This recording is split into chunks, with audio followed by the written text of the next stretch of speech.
Hello students, आज मैं एक नया टॉपिक लेकर आपके सामने आया हूं जो हमेशा स्टूडेंट्स को परेशान करता है, आपको हमेशा परेशान करता है, जिसका नाम है नरेशन। सबसे पहले आप जानेंगे नरेशन होता क्या है, आखिर इसकी क्या जरूरत है, एग्जाम्स में इतने क्वेश्चन इससे क्यों पूछे जाते हैं। पहले ये सब को समझ लेंगे, उसके बाद बताएंगे नरेशन होता क्या है। जैसे देखिए, नरेशन का मतलब ही होता है स्टेटमेंट। स्टेटमेंट का मतलब किसी व्यक्ति ने जो अपना स्टेटमेंट दिया उसको हम दूसरे के सामने दो तरह से पहुंचा सकते हैं, एक उसके ही भाषा में और एक इनडायरेक्ट भाषा में। तो ये ध्यान में हमेशा रखना पड़ता है कि बड़े बड़े सेंटेंस को बनाने के लिए, एक ही टेंस में रखने के लिए नरेशन का ज्यादा यूज होता है।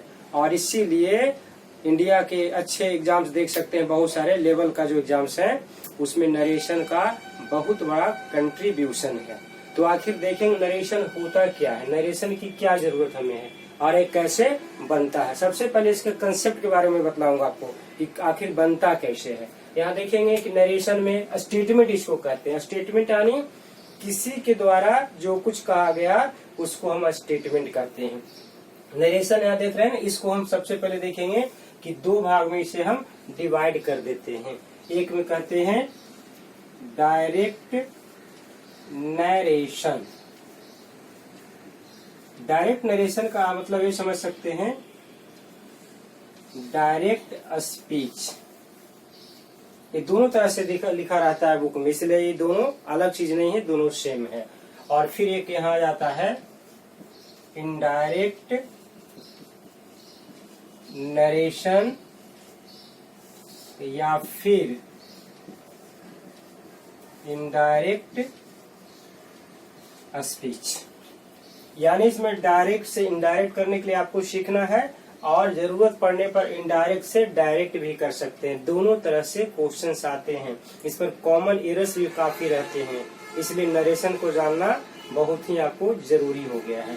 अब यहाँ देखेंगे कि डायरेक्ट नरेशन का मतलब क्या है, कैसा सेंटेंस होगा तो डायरेक्ट नरेशन कहलाएगा।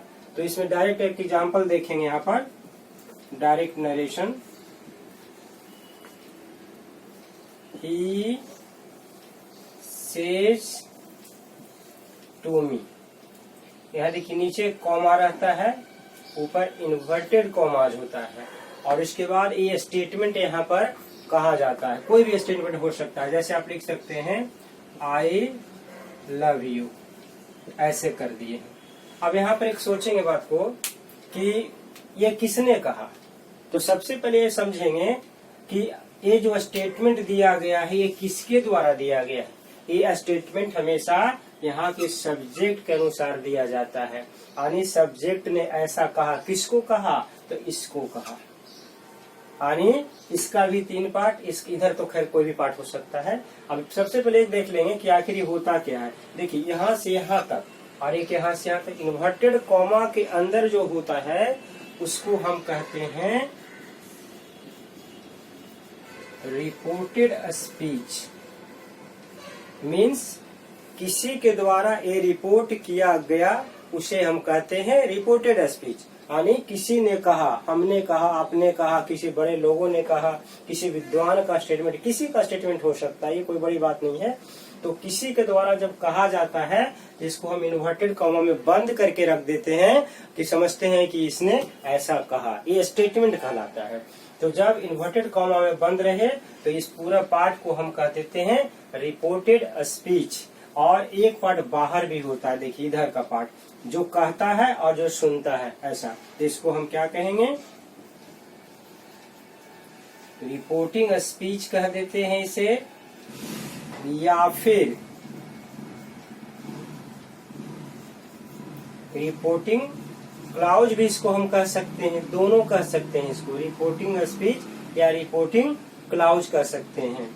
लेकिन कुछ ऐसे भी देखिए, बहुत सारे मार्केट में बुक्स है जहाँ लिखा रहता है रिपोर्टिंग वर्ब। ये पूरे पार्ट को कह दिया जाता है रिपोर्टिंग वर्ब, लेकिन ये गलत है।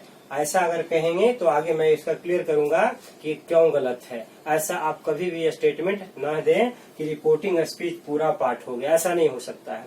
बस दो ही पार्ट यहाँ ध्यान देना है इन्वर्टेड कॉमाज के अंदर जो भी रहेगा इसे हम कहेंगे रिपोर्टेड स्पीच, और इन्वर्टेड कॉमा के बाहर जो होता है इसे कहते हैं रिपोर्टिंग स्पीच या रिपोर्टिंग क्लाउज। हम इसको एक एक करके ब्रेक करके भी दिखाते हैं कैसे क्या होता है। जैसे आप यहाँ फिर से इसी सेंटेंस को हम फिर से लिखते हैं, ही सेज टू मी, यहाँ ऐसे कर देंगे, आई लव यू, ऐसे कर दिए।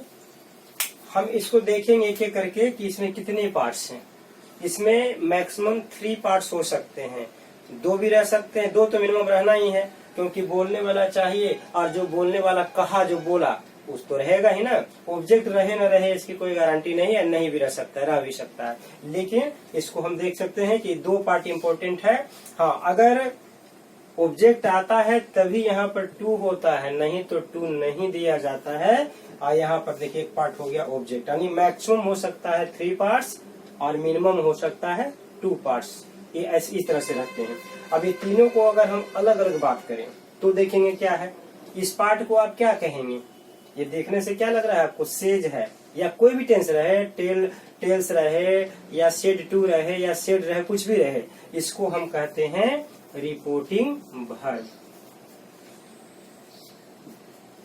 तो अगर इसको ही केवल हम रिपोर्टिंग वर्ब कह देते हैं तो इसको कैसे रिपोर्टिंग वर्ब कहेंगे? फिर सब्जेक्ट कहाँ गया, फिर ऑब्जेक्ट कहाँ गया? तो इसको हम कह देते हैं the subject of reporting clause. Reporting clause का एक सब्जेक्ट हो गया, क्योंकि पूरा पार्ट रिपोर्टिंग क्लाउज है, रिपोर्टिंग स्पीच है, इसको हम कह देंगे सब्जेक्ट ऑफ रिपोर्टिंग क्लाउज। यहाँ देखेंगे, अब इसको देखेंगे, यहाँ पर क्या हो जाएगा? द ऑब्जेक्ट ऑफ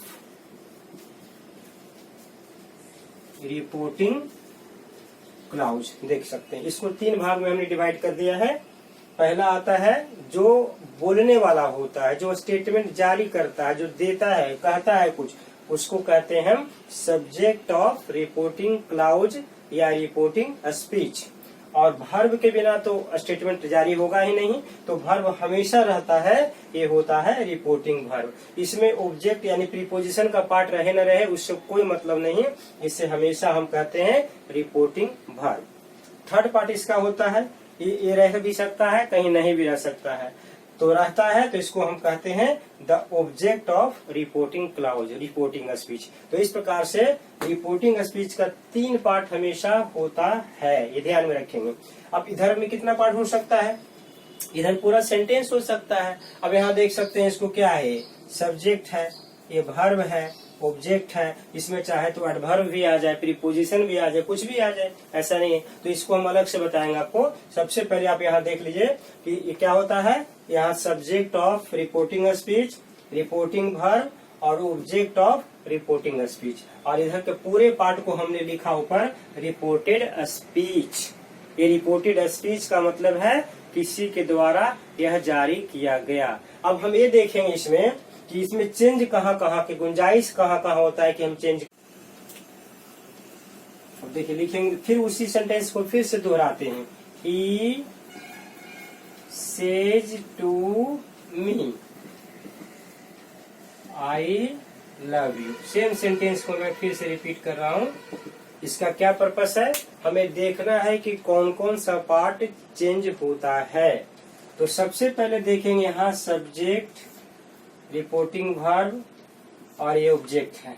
तो यहाँ देखिए हम ऐसे लिखेंगे, the subject of reporting speech is never changed. यानी जो भी इसका सब्जेक्ट होगा रिपोर्टिंग स्पीच का, वो कभी चेंज नहीं होगा, यानी कभी भी चेंज नहीं होगा, ये हमेशा ध्यान में रखना है। सेकेंड पार्ट में आते हैं, the object of reporting speech is never changed. देख सकते हैं 2 पार्ट हो गया। ये सब्जेक्ट और ये ऑब्जेक्ट कभी भी चेंज नहीं होता है। यानी इधर का रिपोर्टिंग स्पीच का पूरा पार्ट में सब्जेक्ट कभी भी चेंज नहीं होगा और ऑब्जेक्ट कभी भी चेंज नहीं होगा। दो पार्ट जो है वो नॉन चेंजेबल है, इसको कोई चेंज नहीं करेंगे। अब इसमें चेंज क्या हो सकता है, तो बस केवल एक पार्ट बढ़ जाता है, रिपोर्टिंग वर्ब। तो इसमें हम लिखेंगे रिपोर्टिंग वर्ब में भी। देखिए इसमें दोनों कंडीशन है, कुछ कुछ ऐसे भी सेंटेंस आएंगे जहाँ चेंज नहीं भी हो सकते हैं, तो हम सीधे लिख सकते हैं इज चेंजेबल। इसको हम ऐसे लिख सकते हैं कि रिपोर्टिंग वर्ब जो होता है चेंजेबल होता है, यानी कुछ ऐसे स्टेटमेंट्स होंगे, कुछ ऐसे सेंटेंस होंगे जहां पर इसको चेंज की कोई गुंजाइश नहीं होती है, यानी वहां पर हम चेंज नहीं करते हैं। हमेशा इस बात पर ध्यान देंगे। इसलिए दिमाग में मत बैठा ले कि रिपोर्टिंग वर्ब जैसे सेज टू तो आप कह देंगे टेल्स में होता है, तो ठीक होता है, लेकिन अगर यहाँ टू हम हटा देते, इसको हटा देते तो सेज रह जाता, तो कहाँ चेंज होता, कि सेज का ही सेज लिख देते। तो ऐसे बहुत सारे सेंटेंस आएंगे जहाँ ये चेंज नहीं भी होता है, इसको भी जानना जरूरी होता है। चलिए हो गया। अब हम देखेंगे यहाँ पर इन्वर्टेड कॉमाज आ रहा है, तो इन्वर्टेड कॉमाज में क्या होता है, तो सीधे इसको लिख देते हैं inverted commas must be removed in indirect speech.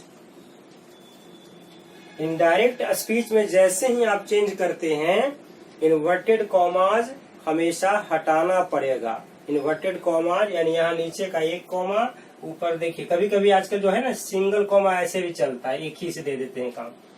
ये चाहे एक सिंगल दोनों तरफ रहे या डबल रहे, इससे कोई मतलब नहीं, आपको चेंज करना होगा। ये हमेशा चेंजेबल है 100%, चाहे किसी तरह का स्टेटमेंट है, यहाँ इससे कोई मतलब नहीं है। तो इन्वर्टेड कॉमा हमेशा चेंज होता है।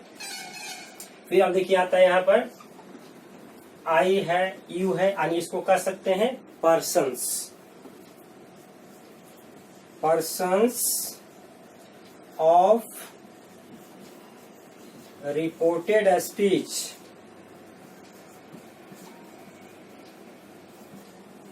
Are changeable. यहाँ पर भी ध्यान देना पड़ेगा कि रिपोर्टेड स्पीच का पर्सन्स चेंजेबल होता है। अब कहेंगे कि क्या सभी चेंज होता है, कुछ ऐसे कंडीशंस आएंगे जहां पर चेंज नहीं होगा, लेकिन चेंजेबल लिखने का मतलब होता है कि चेंज किया भी जा सकता है और नहीं भी किया जा सकता है, यहाँ दोनों है, इसीलिए हम ऐसा लिखते हैं कि चेंजेबल है। अगर सब चेंज होता तो सीधे लिख देते कि इज ऑलवेज चेंज्ड, या नहीं चेंज होता तो लिख देते नेवर चेंज्ड। अब कैसे चेंज होगा तो पर्सन के पार्ट में मैं बतलाऊंगा कि कैसे पर्सन चेंज होता है, ये अलग चीज है, लेकिन दिमाग में रखना है कि पर्सन जो होते हैं रिपोर्टेड स्पीच का वो जनरली चेंजेबल होते हैं, कुछ कंडीशंस होते हैं उसको अलग से जानेंगे। 6 में आप देख सकते हैं टेंस, या फिर एक ही साथ आप लिख देंगे, टेंस भी लिख दें या टाइम भी लिख दें। चलिए, tense of reported speech is changeable. Reported speech का जो टेंस होता है वो अभी चेंजेबल होता है। अब ये भी नहीं कह देंगे कि हमेशा चेंज होगा, ऐसा नहीं है, बहुत ऐसे कंडीशंस आएंगे जहां पर टेंस नहीं चेंज होगा, इसीलिए इसे लिखना पड़ता है चेंजेबल। टेंस के बारे में आगे जानकारी मिलेगा। 7 में देखेंगे इसमें एडवर्ब नहीं आया है, लेकिन ऐसा भी हो सकता है कि कुछ कुछ ऐसे एडवर्ब्स आते हैं तो उसे चेंज करना पड़ता है, कुछ जगह नहीं भी चेंज हो जाता है।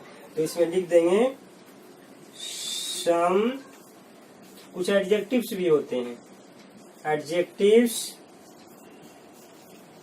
And adverbs are changeable. कुछ ऐसे एडजेक्टिव भी होते हैं, कुछ ऐसे एडवर्ब्स भी होते हैं, कुछ टाइम को बताते हैं, कुछ प्लेस को बताते हैं, इसे चेंज करना होता भी है और कुछ कंडीशन में चेंज नहीं भी होता है। तो इस तरह से आप देख सकते हैं कि इतना चीज इसमें चेंजेबल है। इसके बाद हम और बताएंगे इसमें भी कि जैसे यहाँ देख सकते हैं इसमें टेंस पर बहुत ध्यान देना पड़ेगा। रिपोर्टिंग वर्ब का टेंस क्या है, कैसे चेंज होता है, एक एक करके आप इसे। अब यहाँ पर आप देखेंगे इन्वर्टेड कॉमा सबसे पहले हम फोकस करेंगे। इन्वर्टेड कॉमाज कैसे चेंज होता है, कब चेंज होता है, इसके लिए हमें कुछ जानना पड़ेगा सेंटेंस के बारे में। जैसे आप देखेंगे असर्टिव सेंटेंस, यदि नरेशन में रिपोर्टेड स्पीच असर्टिव सेंटेंस में रहेगा तो इसका इन्वर्टेड कॉमाज कैसे चेंज होगा। यहाँ पर आप देख लिख सकते हैं या फिर ऐसे सिंबल भी दे सकते हैं।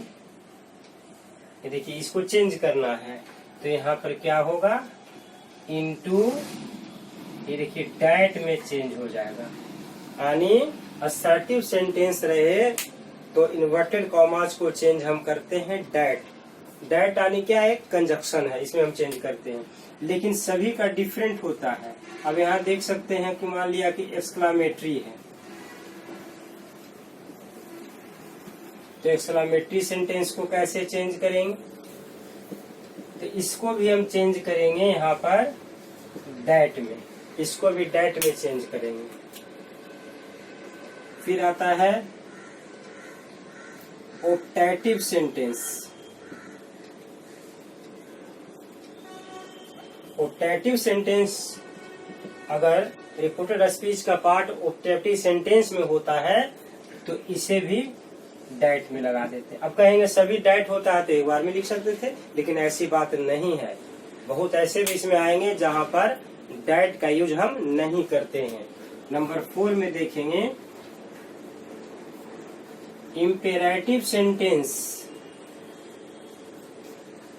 इम्पेरेटिव सेंटेंस अगर दिया रहे रिपोर्टेड स्पीच में तो इसको क्या करते हैं, तो यहाँ पर हम टू का यूज करते हैं। क्यों ऐसा, क्योंकि इम्पेरेटिव सेंटेंस में सब्जेक्ट नहीं होता है, ये वर्ब से शुरू होता है, तो वर्ब के पहले हमेशा टू होता है, इसलिए टू से इसको जोड़ने का काम हम करते हैं, तो यहाँ टू स्पेशली लग जाता है। नंबर 5 में फिर देखेंगे इंट्रोगेटिव सेंटेंस में 2 पार्ट होता है, इसको हम अलग अलग करके देखेंगे। यस नो क्वेश्चन, अगर वो ऐसा सेंटेंस यस नो क्वेश्चन में रहे तो इन्वर्टेड कॉमा को कैसे चेंज करेंगे, तो इसमें 2 आता है, इफ या वेदर, दोनों में से आप किसी का यूज कर सकते हैं। इंट्रोगेटिव में यस नो क्वेश्चन अगर दिया रहे तो यस नो क्वेश्चन का मतलब क्या, जिसका जवाब हम हाँ या ना में देते हैं उसे हम कहते हैं यस नो क्वेश्चन। यानी या तो हेल्पिंग वर्ब से शुरू होगा या तो मॉडल वर्ब से शुरू होगा, बस 2 ही से शुरू हो सकता है और तभी यस और नो का क्वेश्चन बनता है। तो ऐसे कंडीशन में जब भी दिया रहेगा रिपोर्टेड स्पीच में तो हम इफ या वेदर का यूज इसमें करते हैं। नंबर 6 में देखेंगे WH क्वेश्चन। कुछ ऐसे भी सेंटेंस होते हैं जो WH जैसे व्हाट, व्हेन, वेयर, ये सब से यूज होता है। तो ये सब जब शुरू हो सेंटेंस तो क्या करते हैं, तो इसको आप कह देंगे नील। नील का मतलब वहाँ नील लिख मत दीजिएगा, नील का मतलब कि यहाँ पर कुछ भी यूज नहीं होगा, डायरेक्ट आप सेंटेंस को लिख देंगे, यहाँ जोड़ने की कोई जरूरत अलग से नहीं होता है। फिर आता है 7 नंबर में लेट सेंटेंस। अब ऐसे कहेंगे लेट सेंटेंस तो इम्परेटिव का ही तो पार्ट है, लेकिन ये इसका अलग अस्तित्व है। इसमें बहुत अच्छे से क्वेश्चंस आते हैं जो ग्रामर के जितने बुक है सामान्यतः उसमें एक गलत यूज दिया रहता है, पूरी तरह से सही नहीं दिया हुआ है, यहाँ पर ज्यादा गलती होने की गुंजाइश है। इसलिए लेट सेंटेंस को आप अलग ढंग से देखेंगे। तो इसको आप क्या करेंगे, लेट को, इसको कहने का क्या कहना है, तो कुछ कंडीशंस है, यहाँ पर कुछ ऐसे कंडीशंस आएंगे जब हम बताएंगे तो आगे इस पर चर्चा करेंगे। कहीं टू भी लगता है और कहीं डैट भी लगता है, इसमें 2 कंडीशंस होते हैं।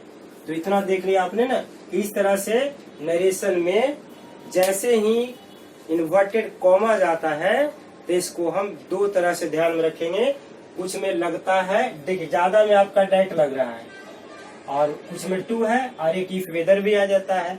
ये 3 कंडीशंस है और एक ऐसा है जिसमें लगता ही नहीं है ना। एक मैक्सिमम है जिसमें कि कुछ न कुछ आप कनेक्टर्स को देते हैं, यानी जब तक दो सेंटेंस के लिए कुछ कनेक्टर्स नहीं देंगे तो दोनों सेंटेंस कैसे ऐड होगा, कैसे जोड़ पाएंगे, डायरेक्ट आप लिख नहीं सकते हैं। और एक ही ऐसा होता है WH क्वेश्चन जिसमें कनेक्टर की जरूरत।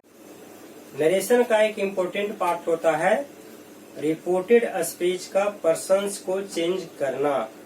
इसमें दुनिया का एक मानक मान लिया गया, एक सन फॉर्मूला, लेकिन यह सन फॉर्मूला भी सभी जगह सुटेबल नहीं है, इसे मैं अधूरा कहता हूँ, इसलिए इसको विस्तार से यहाँ बताऊंगा। सबसे पहले देखेंगे, यहाँ लिख देते हैं टॉपिक में, देखिए आप समझेंगे।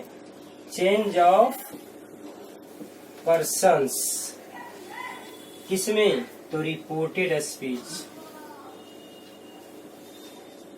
रिपोर्टेड स्पीच का जो भी पर्सन्स होगा वो कैसे चेंज होता है, ये अपने आप में एक इम्पोर्टेंट फैक्ट है।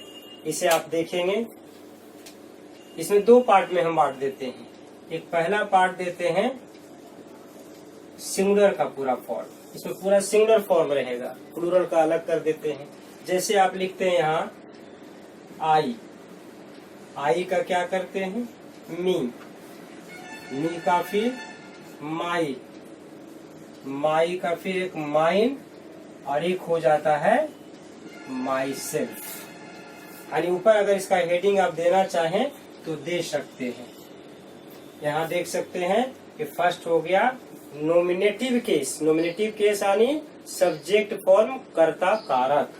मी क्या होता है, ओसी लिखते हैं, यानी ऑब्जेक्टिव केस, ऑब्जेक्ट के पोजीशन पर जब रहता है तो इसे ओसी कहते हैं। और ये हो गया पोजेसिव एडजेक्टिव। पोजेसिव एडजेक्टिव में क्या होता है, अधिकार सूचक होता है। और माइन क्या होता है, पोजेसिव प्रोनाउन कहते हैं इसको, आगे इसमें चर्चा हम करेंगे। और ये दो तरह का हो जाता है, माई सेल्फ जैसे कह रहे हैं तो इसको आप कह सकते हैं रिफ्लेक्सिव या इम्फेटिक प्रोनाउन, इस तरह से आप देख सकते हैं। इतना पार्ट में इसको हम बांट सकते हैं, ऐसे कर देते हैं। देखिए इसको,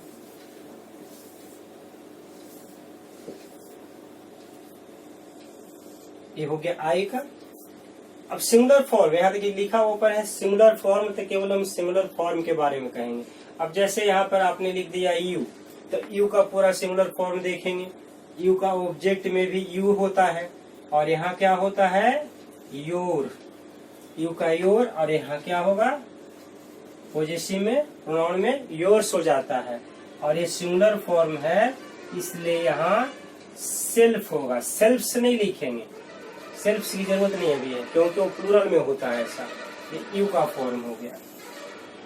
चलिए अब अगर हम लिखें सी, तो सी का फॉर्म अब देखेंगे। सी का ऑब्जेक्ट फॉर्म क्या होता है, हर होता है, और यहाँ होता है क्या हर। यहाँ क्या होता है, यहाँ एस लग जाता है हर्ष, ये हो जाता है हर सेल्फ। इसी तरह का कोई अगर फीमेल नेम रहे, सीता, गीता, कुछ भी आप दुनिया का कोई भी दे सकते हैं ऐसा एक औरत का नाम। तो सी जैसे यहाँ पर मान लिया कि हम लिख देते हैं सीता, लिख देते हैं, तो सीता का कैसे होगा, तो जैसे सी का हुआ वैसे सीता का होगा। और यहाँ पर सेम आप देखिए इस तरह से लिख सकते हैं, हर, हर्ष, हर सेल्फ। ये पूरा हो गया ना। फिर आप यहाँ देखेंगे मेल का एक देखेंगे, जैसे यहाँ पर लिखते हैं ही, तो ही का फॉर्म देखेंगे। ही का ऑब्जेक्ट में होता है हिम, फिर यहाँ पोजेसिव में आता है तो हिज, यहाँ प्रोनाउन में जब आता है तो भी हिज, और यहाँ हो जाता है हिमसेल्फ। ये हिमसेल्फ हो गया। चलिए अब इसको क्या करेंगे, यहाँ पर ही है, उसके बाद अगर कोई मेल नेम रहे, कोई पुरुष का नाम रहे, तो यहाँ पर हम सीधे लिखते हैं, जैसे राम, श्याम, कुछ भी आप लिख सकते हैं। तो जिस तरह से आपने ही का यूज किया यहाँ पर शब्द के फॉर्म बनाए, इसी तरह से यहाँ राम, सीता, किसी राम का मतलब किसी भी मेल नेम का यूज कर सकते हैं। तो यहाँ लिख देंगे हिम, हिज, हिज, हिमसेल्फ। यानी राम या सीता कुछ भी रहता है, दोनों का ध्यान में रखना है कि सीता यानी फीमेल है तो सी के अनुसार लिखेंगे, और यहाँ राम क्या है, मेल है, ये दोनों का सेम रहेगा। और इस प्रकार से पूरा ये सिंगुलर का पार्ट हो गया। सिंगुलर में आप इस तरह से चेंज कर सकते हैं। लेकिन इसका एक दूसरा पार्ट भी होता है, प्लूरल फॉर्म होता है। प्लूरल में देखिए ज्यादा तो नहीं होता है, लेकिन फिर भी आपको जानना पड़ेगा। अब देखेंगे प्लूरल फॉर्म में। प्लूरल फॉर्म में जैसे आप कहते हैं यहाँ पर वी, तो वी का क्या होता है, वी का आवर, आवर्स लिख सकते हैं। और इसके अनुसार हम नहीं लिख रहे हैं, ये अपना अलग है। अस हो गया, आवर सेल्फ्स हो गया। अब इसी के फॉर्म में यहाँ नीचे लिखना पड़ेगा। यहाँ देखिए नॉमिनेटिव केस है, ये क्या है, पोसेसिव एडजेक्टिव है, पोसेसिव प्रोनाउन है, ऑब्जेक्ट है, रिफ्लेक्सिव और इम्फेटिक प्रोनाउन है। इसका एक पार्ट हो गया ऐसे। सेम इसी तरह से जब लिखेंगे तो वी का यहाँ पर आप जैसे यू कहते हैं, यू प्लूरल फॉर्म में भी होता है ना, तो इसलिए हम यू को भी देखेंगे यहाँ पर। तो यू का यहाँ क्या होगा, your, yours, object form you होता है। देखिए यहाँ पर वेरिएशन होता है। इसमें आपने देखा कि सेल्फ है, लेकिन यहाँ चूंकि हम एक से ज्यादा के बारे में कह रहे हैं तो इसको हम यूज करते हैं सेल्फ्स, सेल्फ्स कर देते हैं। अब फिर यहाँ यू के बाद एक आता है जैसे दे, तो जैसे ही हम दे लिखते हैं तो दे क्या हो जाता है, प्लूरल हो जाता है। तो दे का दियर, और यहाँ हो जाता है दियर्स, देम, देम सेल्फ्स। अब इसी तरह का कोई भी प्लूरल में आ जाए नाउन, नाउन कोई भी प्लूरल में रहेगा तो सेम यहाँ पर क्या करेंगे, जैसे मान लिया पीपल दे दें, बॉयज दे दें, गर्ल दे, कुछ भी दे दें, बस इसी के अनुसार इसको आप यूज कर देंगे। इसमें कोई अलग से आपको जानने की जरूरत नहीं। ये प्लूरल फॉर्म होता है। तो ये हो गया आपका इस चेंज ऑफ पर्सन से। अभी मैंने सिखाया नहीं कि चेंज कैसे होता है, अभी तो केवल हम एक टेबल बना दिए हैं। एक टेबल के द्वारा हम देखेंगे कि पर्सन्स का चेंज कैसे होगा। अब यहाँ देखेंगे चेंज ऑफ पर्सन में चेंज कैसे होता है, अब इसको समझेंगे। तो यहाँ पर एक एक करके देखिए कैसे। जनरली मैंने पहले भी कहा कि वर्ल्ड में एक फेमस फॉर्मूला इसके लिए बनाया गया है, सन फॉर्मूला। सन क्या होता है, तो first person according to the subject, second person according to object, and third person no change. ऐसा नहीं कि गलत है, लेकिन ये अधूरा है। इसको आगे मैं साबित करूंगा कि कैसे अधूरा है और होना क्या चाहिए। यहाँ पे एक एक करके देखेंगे।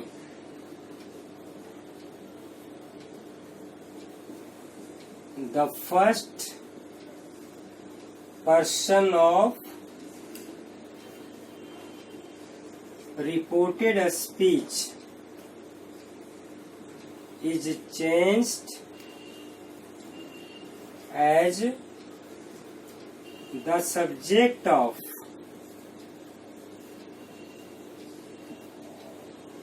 Reporting speech. देखिए पहला पार्ट इसको समझ लीजिए। ये टेबल के यहाँ पर आपको जरूरत पड़ेगी, इसलिए यहाँ पर इसको रहने देते हैं। सबसे पहले देखेंगे कि first person of reported speech. और यहाँ पर कोई भी सेंटेंस हम मान लिया लिखते हैं, जैसे आप लिखते हैं, इसको आप ऐसे समझ ले, ही सेज टू मी, या फिर ऑब्जेक्ट अभी हम हटा देते हैं, अभी छोटा छोटा सेंटेंस लेंगे, बाद में बताएंगे। I do my work my self. देखिए अब इसको समझिए कैसे बनता है। एक चीज अभी ध्यान में देंगे, अभी केवल आपका ध्यान होना चाहिए पर्सन पर। इन्वर्टेड कॉमा कैसे हट रहा है, क्या हो रहा है, टेंस क्या हो रहा है, अभी इस पर कोई चर्चा नहीं करेंगे। केवल आपका फोकस होना चाहिए कि केवल देखना है कि पर्सन का चेंज कैसे हो रहा है, वो भी अभी देखना है फर्स्ट पर्सन कैसे चेंज हो रहा है। जैसे वहां देखिए मैंने लिखा कि the first person of reported speech is change as the subject of reporting speech. इधर का फर्स्ट पर्सन देखिए कहाँ कहाँ पर आया, देखिए 3 जगह पर आया, आई, माई, माई सेल्फ है। अब इसको बनाना है तो कैसे बनाना है, तो इसको हम देखेंगे। यहाँ तक लिख देते हैं, इधर पर आप ध्यान अभी नहीं देंगे, मेन फोकस इस पर करेंगे। अब आई है तो आई क्या है देखेंगे इस टेबल, अब जरूरत यहाँ पर आ जाएगी आपको। आई क्या है, सब्जेक्ट फॉर्म है, हमें चेंज करना है इसके अनुसार यानी ही के अनुसार। तो यहाँ सबसे पहले इसको ही लिख दिए। अब चूंकि ही है तो ही के साथ डज तो लगेगा ही, सिंपल प्रेजेंट का तो सिंपल प्रेजेंट में ही रहेगा, अभी टेंस चेंज करना नहीं है। अब यहाँ माई है तो देखेंगे कि आई का माई होता है, ठीक है ना, तो ही का क्या होता है, इसके सामने सामने भी सब देखना होगा आपको, ये भी ध्यान में रखना है कि आई का माई होता है तो ही का क्या होता है, तो ही का हीज होता है। तो यहाँ पर क्या करेंगे, यहाँ लिख देंगे हीज। नाउन जस्ट के तरह रहता है माई सेल्फ, तो देखेंगे यहाँ आई का माई सेल्फ होता है, तो यहाँ देखेंगे ही का क्या होता है, हिमसेल्फ होता है, तो यहाँ लिख देंगे himself. He says that he does his work himself. यहाँ पर नरेटर ने अपनी भाषा में बोला, अपने को आई से संबोधित किया, लेकिन हम जब इसको अपने स्टेट में बोलेंगे कि उसने वो ऐसा कहा या वह ऐसा कहता है, कोई भी टेंस हो, तो उसकी भाषा में देखिए पर्सन सबका सेम हो गया ना, यहाँ से ले करके देखिए पूरा पर्सन सेम हो गया। तो ये हो गया फर्स्ट पर्सन। ऐसा नहीं है कि केवल हम एक ही की बात कर रहे हैं। अब यहाँ जैसे ही है, अब यहाँ पर हम कर दें she says I do my work my self, ऐसे लिख दिए।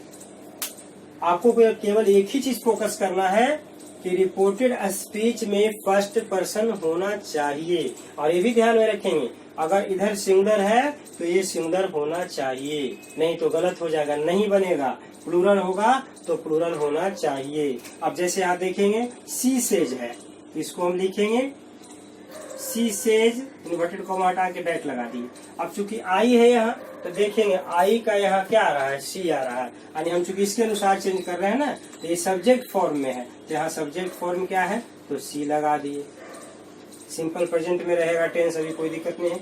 आई का माई, आई का माई, तो देखेंगे सी का इसके सामने क्या होता है, हर होता है, तो यहाँ लिख दिए हर।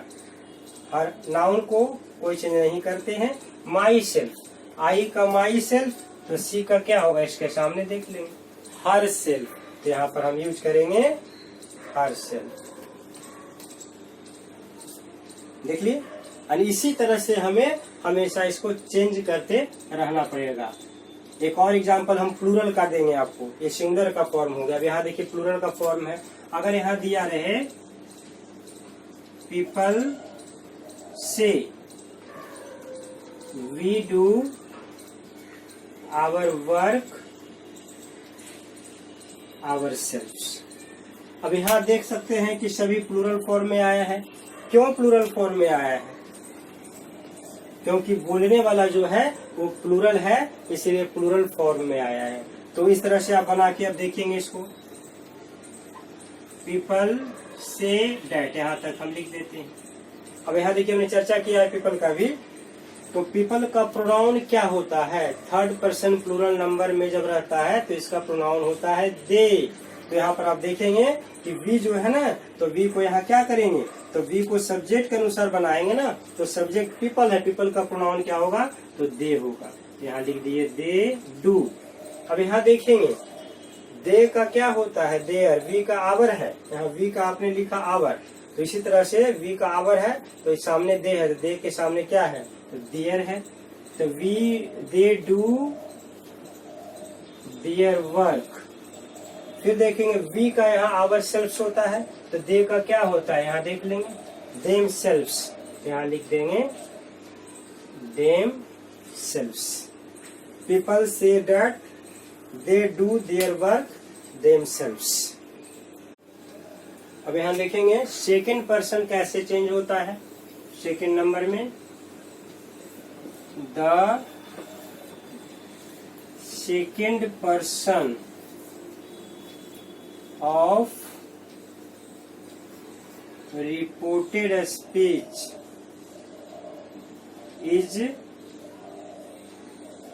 changed as the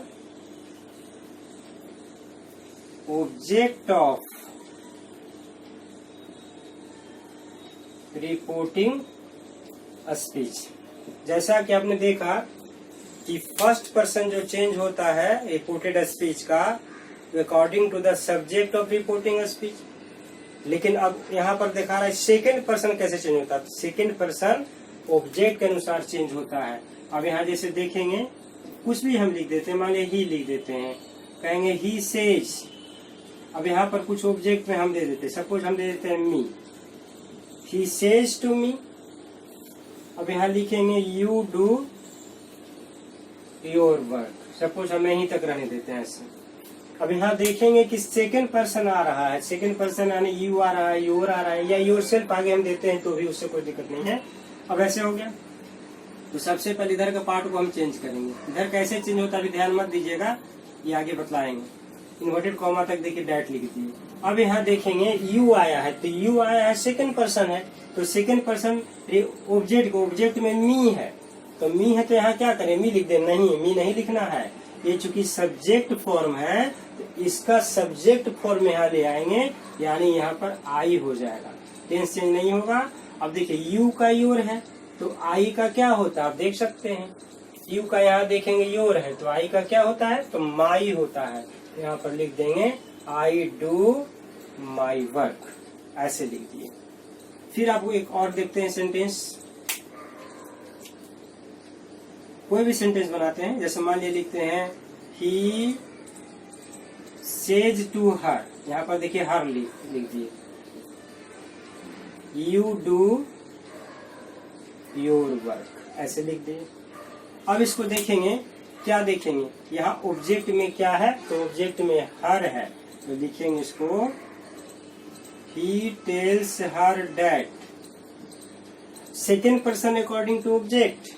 यहाँ हर है तो हर तो ऑब्जेक्ट फॉर्म में है ना, आपका ये सब्जेक्ट फॉर्म में है, तो इसके अनुसार यहाँ क्या लिखेंगे, यहाँ सब्जेक्ट फॉर्म में जब हर को लाएंगे तो सी हो जाएगा, सी के साथ डज लगता है, टेंस चेंज नहीं हो रहा है, सिंपल प्रेजेंट है तो उसी में है, सी डज हो गया। अब यू का योर, देखिए यू का योर, तो यहाँ देखेंगे सी का क्या होता है, हर होता है, तो यहाँ लिख देंगे हर ऊपर। ये चाहे सिंगुलर में रहे चाहे प्लूरल में रहे, अगर प्लूरल में रहेगा तो प्लूरल के अनुसार चेंज होगा, सिंगुलर में रहेंगे सिंगुलर के अनुसार चेंज होगा।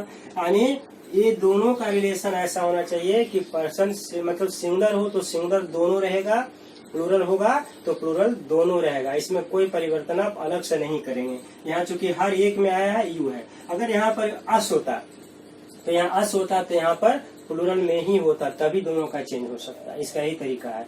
तो सेकंड पर्सन में मैंने बताया कि ये 2-3 बता दिया, लेकिन इसके अनुसार आप चाहें तो पूरा सेंटेंस को बना सकते हैं, यानी सेकंड पर्सन हमेशा इसी तरह से चेंज होता है। और एक थर्ड में लिखेंगे the third person of reported speech is never change. Reported speech का थर्ड पर्सन कभी चेंज नहीं होता है। क्यों नहीं होता है, कभी सोचा आपने? जैसे एक सेंटेंस देते हैं, I say to you he does his work, कैसे लिख दिए। अब देखिए क्यों चेंज नहीं होता है, चेंज तभी होता है जब इधर का जो भी आया है पर्सन ये दोनों में इन्वॉल्व रहे। यहाँ न तो आई के लिए आया है न तो यू के लिए, ही यानी किसी और के लिए आया जो हमारे सामने नहीं है। तो जब हमारे सामने है ही नहीं, यानी ना सब्जेक्ट में इन्वॉल्व है ना ऑब्जेक्ट में इन्वॉल्व है। इसमें आप देखेंगे ही कह रहा है, तो ही अपने लिए यू कह रहा है, किसको, इसको कह रहा है, यू कह रहा है।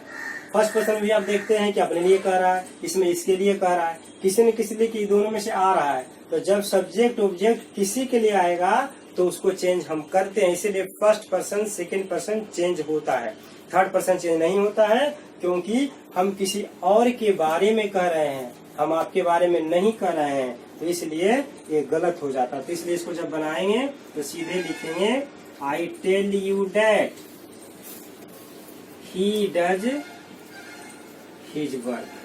तो इसलिए थर्ड पर्सन कभी भी चेंज नहीं होता है। अब यहाँ पर देखिए स्पेशली देखेंगे इसको, if there is no object in reporting a speech,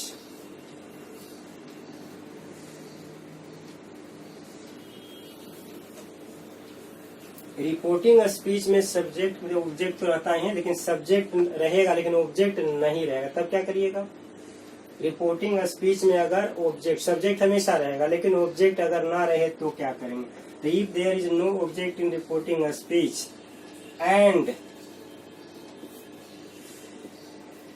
the subject is in third person, और सब्जेक्ट रहे थर्ड पर्सन में, तो लिखेंगे यहां पर the second person of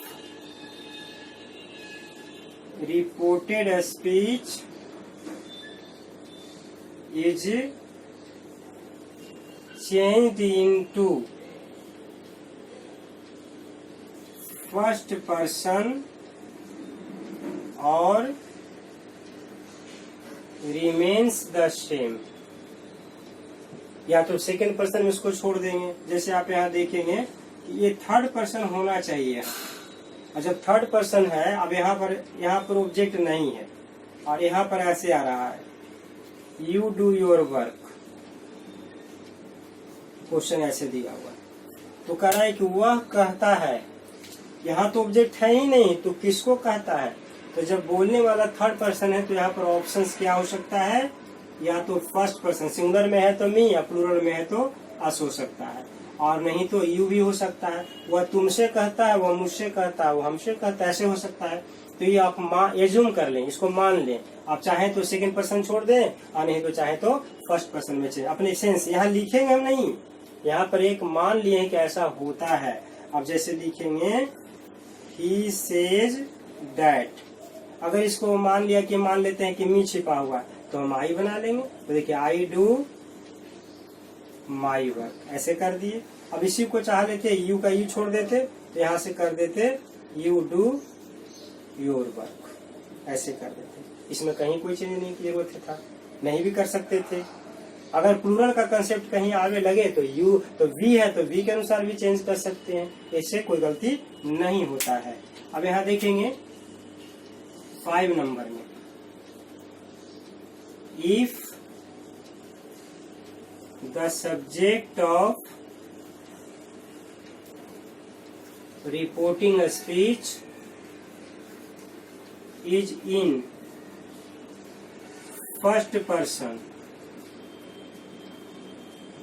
the second person of reported speech is not changed। अब यहाँ देखेंगे कि कह रहा है कि if the subject of reporting speech in first person, first person का मतलब क्या? या तो आई रह सकता है या तो वी रख सकता है, ऐसे लिख दिए ऐसे। अब यहाँ पर ऑब्जेक्ट ना रहे सपोज, वैसी कंडीशन में यहाँ पर आप चाहें तो जोड़ भी सकते हैं कि ऑब्जेक्ट ना दिया रहे। If the first person the second person not change, if इसको एक चीज और यहाँ लिख दें तो अच्छा रहेगा, इसको ऐसे लिख दें, if there is no object in reporting speech. यहाँ पर मान के चलिए कि रिपोर्टिंग स्पीच में ऑब्जेक्ट ना रहे। अब जैसे यहाँ दिया रहे आई और वी, यहाँ रहेगा से, यहाँ कुछ भी नहीं रहेगा। अब यहाँ दिया हुआ यू डू योर वर्क, ऐसे दिया हुआ है। अब इसको क्या करेंगे? बोलने वाला अगर फर्स्ट पर्सन है तो सुनने वाला नेचुरली सेकेंड पर्सन होगा, ऑब्जेक्ट है नहीं। तो ऐसे कंडीशन में इधर का पार्ट को चेंज हम नहीं करते, यानी पर्सन चेंज नहीं होता है। आप सीधे इसको लिख देंगे आई और बी, जो भी रहेगा से लिख देंगे और सीधे डैट, और डैट के बाद पूरा को आप ऐसे ही लिख देंगे, यू डू योर वर्क। हो गया, इसको सेम ऐसे ही रख देंगे। अब यहाँ देखेंगे if the subject of reporting a speech is in second person and there is no object. The second person of reported speech is changed into first person. इसको स्पेशली आप देखेंगे इसको कि अगर यहाँ दिया रहे, जैसे आपका सेंटेंस शुरू होता है यू से, दिया रहे यू से, यहाँ पर कोई भी ऑब्जेक्ट नहीं दिया हुआ, अब फिर यहाँ दिया रहे यू डू योर वर्क, ऐसा दिया रहे, तो आप यू को यू में कैसे चेंज करेंगे? बोलेगा भी तुम, सुनेगा भी तुम, ऐसा नहीं हो सकता है। तो इसमें आप देखेंगे क्या कि अगर बोलने वाला फर्स्ट पर्सन तो सुनने वाला सेकंड पर्सन, अगर बोलने वाला सेकंड पर्सन तो सुनने वाला फर्स्ट पर्सन। तो यहाँ पर हम एज्यूम कर लेते हैं कि यहाँ पर छिपा हुआ मी या अस है। ऐसा नहीं है कि यू से डैट यू, ऐसा नहीं हो सकता है। तो इसको जब बनाएंगे तो लिखेंगे यू से डैट। यहाँ पर ये एज्यूम करते हैं, मान लेते हैं, ऐसा नहीं कि लिखते नहीं है। तो यहाँ पर क्या मान लेंगे? First person. अब यहाँ पर इसको ऐसे कर सकते हैं ना, आई डू माई वर्क, यानी जो मान लिए मी, तो मी को यहाँ पर हमने यू के जगह सब्जेक्ट कर दिया तो आई हो गया, और आई यू का योर होता है तो आई का माई होता है। तो इस प्रकार से आपने देखा कि तीन इसमें अलग जो मैं बताया वह जनरली बुक में नहीं रहता है, बस उसमें केवल सर्व फॉर्मूला पर रहता है। लेकिन अगर ऑब्जेक्ट ना रहे तो क्या होगा, इसके बारे में कहीं भी डिटेल्स नहीं दिया हुआ है। मैंने इसे इसमें दे दिया है। Thanks for watching this video.